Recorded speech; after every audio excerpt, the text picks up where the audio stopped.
Whenever I share a continuous granny square pattern, I'm always asked if there's a rectangle version. So because of that, I've converted many granny squares over the years, and today I want to show you my 5-step method so that you can do it too. This is actually very easy to do, but it does take some trial and error along the way, but I really believe that these tips will help you create a rectangle design that you're happy with. So before we dive in with the steps, I first want to show you what we're going to be doing to convert a square into a rectangle. When we work a square in the round, we start with a ring and we place our sides and our corners into that ring to form that square. To convert this into a rectangle, we're going to be doing the same thing. We're going to be working in the round, but to do that, we're going to start with a chain. We're going to work our corners into the ends of the chain and then build our stitches on both sides of that chain to complete that round. And then we'll just work round after round to form our rectangle.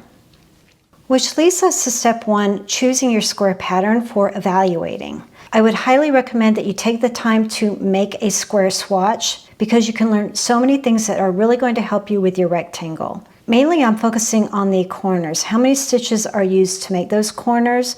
Were chains added to make chain spaces? Things like this. And of course, we're paying attention to these stitches used, but remember here, we're working in the round and now we need to kind of convert it into a row and then adapt it back into a round. And that's where step 2 comes in. We are essentially going to be working in the round, but to start that, we need to start with a chain. But how long of a chain do we need to make? To do that, first decide what size do you want your finished rectangle to be. And you can use whatever unit of measurement you like for this. Inches, centimeter, feet, meters, whatever. Then subtract the width from the length. This is the length that you want your starting chain to be. For example, let's say you want to do a baby blanket that is a size 30 by 36 inches. That would be 36 minus 30, which equals 6 inches. And that's how long you want your starting chain to be.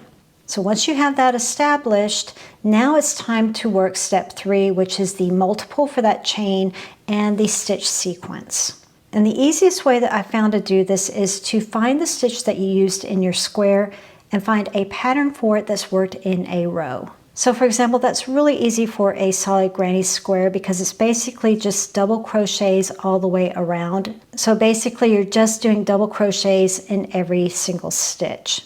For the granny cluster stitch or a granny square stitch, when you work this in a row, most patterns will tell you to start with a multiple of 3.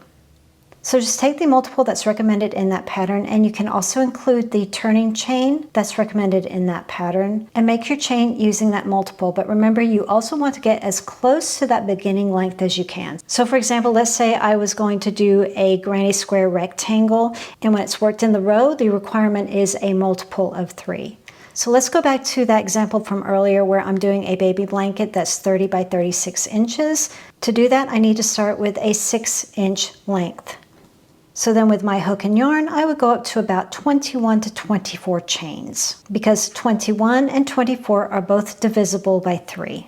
As you're working out your sequence, what you want to keep in mind is that you're going to be forming your corners in the beginning of your chain and at the end of your chain. So this may take a little bit of trial and error to get your sequence to land directly into that final chain. When I first started doing this, I thought I always needed an odd number, but it didn't always work out that way. It really does depend on the stitch sequence.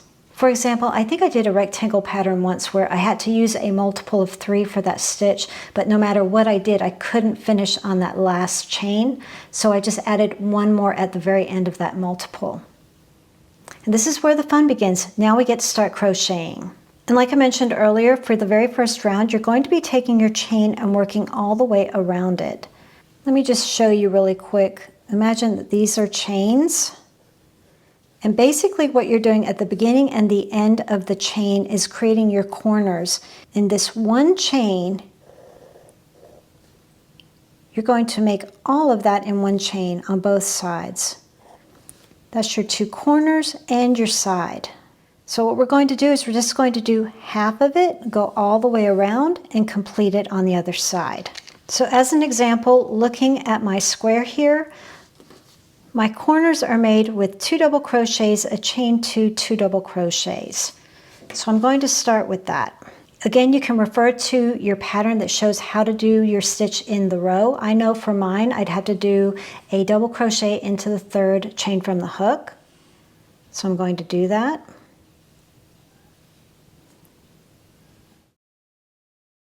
So that's 2 double crochets, chain 2, and in that same chain, 2 more double crochets. I'm just replicating my granny square. The easiest thing that I've found to do for this is to just take the corners that you used for your granny square and mesh them together to make that first side and corner. For example, here for this one, for a solid granny square, I'm doing 2 double crochets, chain 2, 2 double crochets. Here's that very first round. 2 double crochets, chain 2, 2 double crochets. I go all the way around, and I'll show you how to do that in just a second. But when you come back to the end, you're starting your other corner. 2 double crochets, chain 2, and you already have 2 double crochets there. That's the other side of your corner, but it's also playing as the side for that first round. Same for a regular granny square.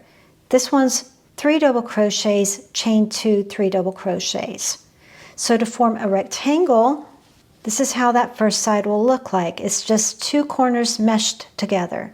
So it's 3 double crochets, chain 2, 3 double crochets, and then it's another corner on the other side. They're both sharing this cluster in the middle. So eventually I'm going to have 3 points here with 2 corners. So I've done 2 double crochets, chain 2, 2 double crochets. That's half of my corner completed. I'm going to work the rest of my stitch down to the other end, which is super easy for this pattern. It's just double crochets all the way across until I reach the other corner. I'm back to my final chain, so it's time to do another corner. So I'm just going to follow my granny square pattern, which is 2 double crochets, chain 2, and then 2 double crochets. Remember, we're meshing corners. For me, it's chain 2. And here again, I'm pretending like I'm starting my next corner. So I've done 2 doubles, chain 2, and then completing my corner. We're meshing the 2 corners together, and that's going to give us our side as well. There may be other ways of going about it, but this way has always worked really well for me. So try this first and see if it works for you. If you're getting a big gap near your slip knot, what I like to do is just undo it and just tighten it. And then I'll just weave that in later. It is going to keep loosening up on you, but that just drives me nuts when it does that. But I'll weave that in nice and tight so it stays in place later. And that's your corner finished. And now you're just going to work your sequence along the other side. And the biggest tip I can give for you here is for everything to line up, you're going to be working your stitch under the interlocking of those chains.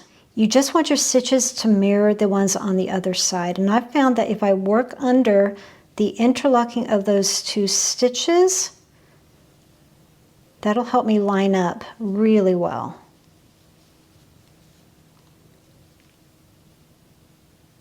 Right there, going in and then creating my stitch.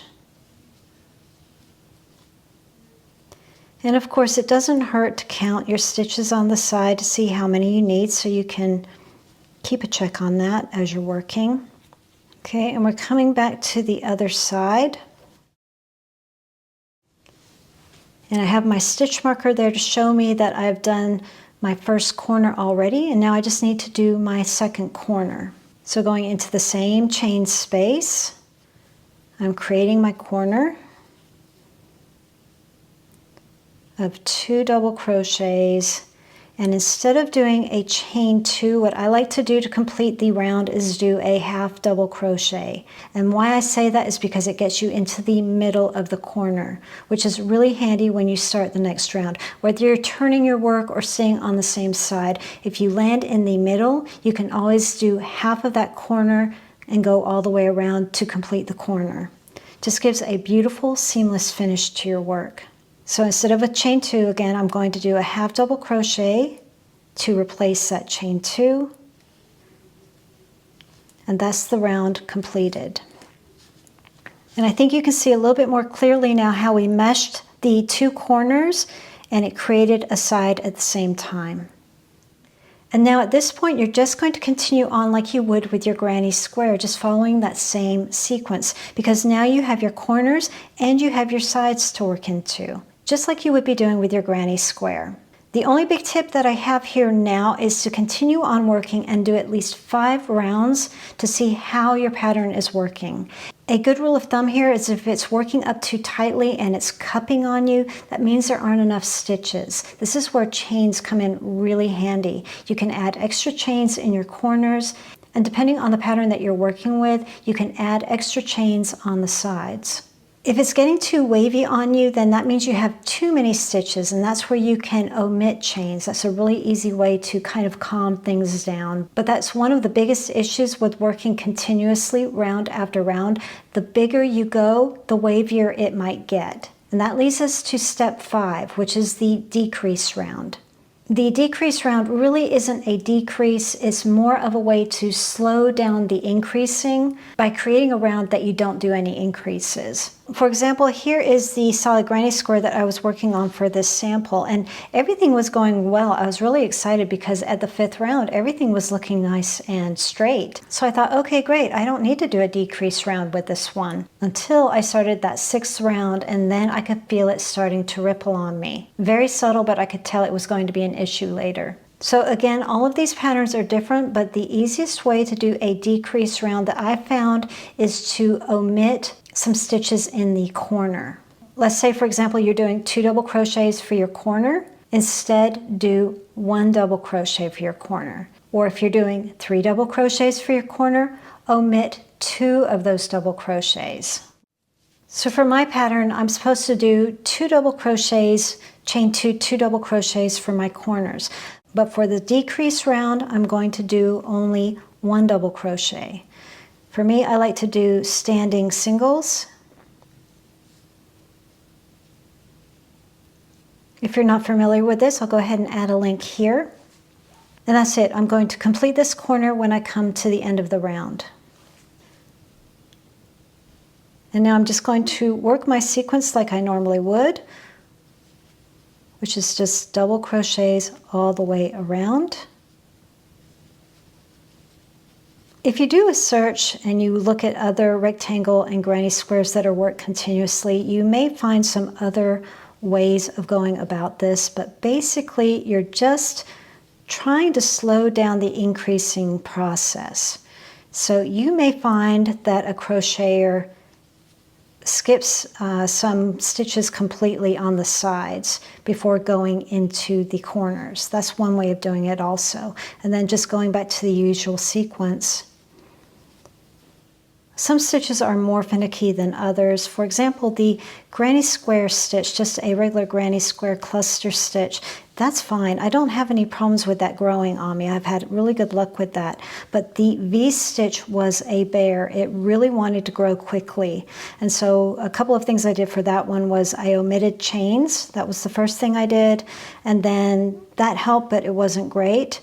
So along with that, I went ahead and did this, what I'm doing here, just omitting one of the double crochets in the corner, and that really helped a lot. But I had to alternate the decrease round throughout the entire project because it just was trying to grow that rapidly. So it would be a decrease round, regular round, decrease round. Where there was another project, I can't quite remember what it was, but I was doing the same thing. It might have been the V stitch in the square. And I didn't have to do it that often. It was after every 3 rounds or something like that. So as you're working on this, my biggest tip is just you can start feeling it starting to get wavy. Don't wait until it's really extreme to do this. Incorporate it when it starts feeling like it's starting to loosen up on you. You don't want to do that. If it's still looking really wonky on you and you feel like it still needs a little bit more decreasing, then what I would recommend now for this next round, instead of doing your corner and then working into those available stitches on the side, a lot of times I go in and I just skip right over it. It depends on how wavy it's getting. That way I didn't increase at all for that round. I stayed the same. You can use these decrease rounds as many times as you like. Let your eye be your guide. Again, trial and error. I know I probably sound like a broken record, but the only way to really figure this out is by trying different things to see what works best for you. I'll go ahead and add a playlist of different continuous rectangles so you can check those out to just see some examples to give you some more ideas. Or if you've watched this video and you're like, nope, Roz, not for me, I would rather just look at a pattern. Well, I totally get it, and I think you're really going to love those patterns. Well, I hope you enjoyed the video, and if you did, a like is always appreciated. Thanks for being here, and I'll see you in the next one.